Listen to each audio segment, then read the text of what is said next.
Union News, the 21st of January 2023. Welcome to Union News of the 21st of January 2023.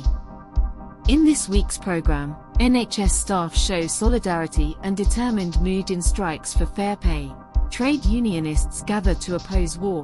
Wales First Minister warns anti-strike laws will inflame public sector disputes. Rail workers should reject insulting pay offer from employers, and education unions in Scotland demand substantially improved pay offers.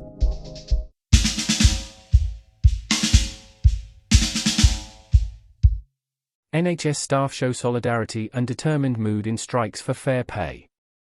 NHS staff are in a determined mood, as seen by the nurses' strikes on Wednesday and Thursday, ambulance strikes in Wales on Thursday, and more ambulance action set for England next week. There is a lot of public support for the strikes, with passing vehicles honking in support of the strikers. The RCN union has responded to the nurses' anger by naming new dates for strike action, with 12-hour strikes planned for both the 6th and the 7th of February.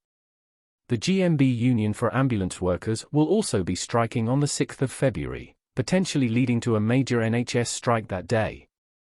There is also a feeling of solidarity among the strikers, with many saying that NHS workers simply have to be part of the TUC Day of Action on the 1st of February to defend the right to strike.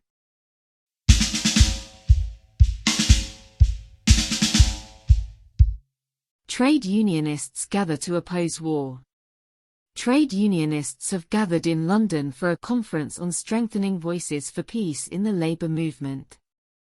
The World at War, a trade union issue, has been called by the Stop the War coalition in response to efforts to silence peace campaigners in the Labour Party and a narrow vote to support increased arms spending by the Trades Union Congress.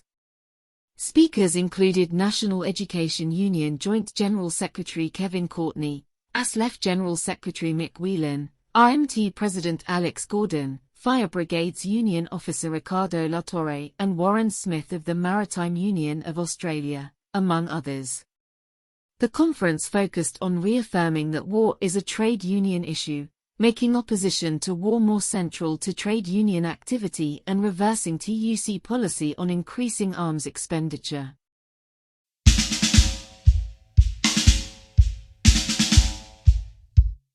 Wales First Minister warns anti-strike laws will inflame public sector disputes.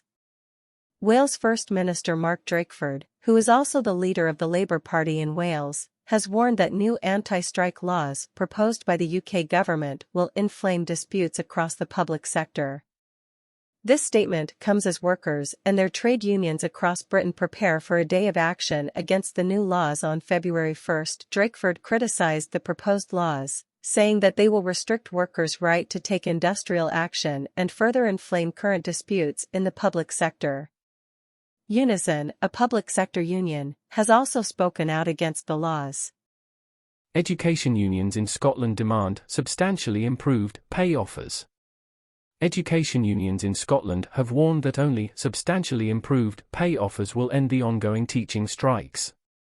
The Scottish Negotiating Committee for Teachers, which is made up of SNP ministers, local authority leaders, and trade unions, met again today to discuss the issue.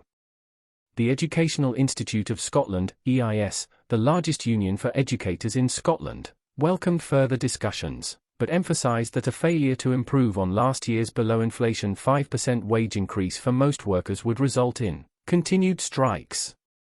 The EIS launched 16 days of rolling strikes earlier this week, with staff in 2 council areas striking each day. Teachers who walked out in Angus and East Dunbartonshire today are demanding a 10% wage increase to match inflation. We hope you have enjoyed this edition of Union News. Please consider subscribing. Music in this broadcast is by Tim Bragg.